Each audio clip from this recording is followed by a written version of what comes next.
રાજકુમાર જાટ મોત કેસમાં હવે ગણેશ જાડેજાના ગાંધીનગરમાં નાર્કો ટેસ્ટ કરવામાં આવ્યો છે। ટેસ્ટ પહેલા ગણેશ જાડેજાને જરૂરી મેડિકલ તપાસ પૂર્ણ કરી દેવામાં આવી। સુરેન્દ્રનગર જિલ્લા પોલીસ વડા પ્રેમસુખ ડેલુના નેતૃત્વમાં આ કેસની તપાસ ચાલી રહી છે, ત્યારે હાઈકોર્ટની સૂચના મુજબ નાર્કો ટેસ્ટ કરવામાં આવ્યો। આરોપીના નાર્કો ટેસ્ટમાં પોલીસ હાજર નથી રહી શકતી। આ પ્રક્રિયામાં આરોપી સાથે વકીલ હોય છે। ગણેશ જાડેજાના નાર્કો ટેસ્ટનો રિપોર્ટ 15 ડિસેમ્બર આસપાસ આવશે। એફએસએલ સાથે ચર્ચા કર્યા બાદ વિડીયોગ્રાફી હાઈકોર્ટમાં જમા કરાવવામાં આવશે।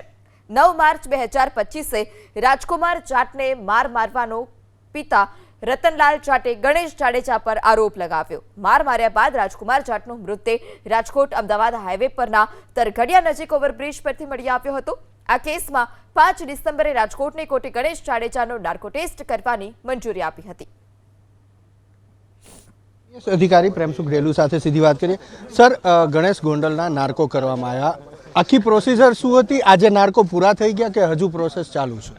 8 तारीख થી 13 તારીખ સુધીનો અમને સમય મળેલો હતો અને આજે નાર્કોનો કમ્પ્લીટ થઈ ગયો છે અને આની રિપોર્ટ અમને મળશે તો 15 તારીખનું હાઈકોર્ટમાં અમે લોકો રજૂ કરીશું। સર, કઈ રીતના રિપોર્ટ હોય છે, કઈ રીતના નાર્કો ટેસ્ટ થતો હોય છે?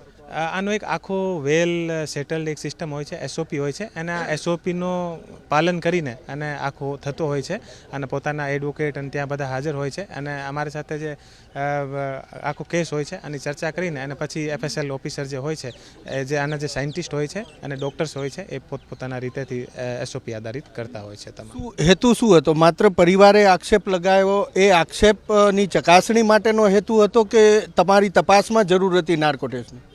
અમારો જે આખો જે ઇન્વેસ્ટિગેશન હોય છે, ઇન્વેસ્ટિગેશનને અમને જે વસ્તુની જરૂરિયાત લાગતી હોય છે આ આધારિત અમારું ઇન્વેસ્ટિગેશન ચાલતો હોય છે। ક્યાં સુધીમાં આપનું ઇન્વેસ્ટિગેશન પૂરું થઈ જાય અને કોર્ટમાં ક્યાં સુધીમાં સર છેલ્લે?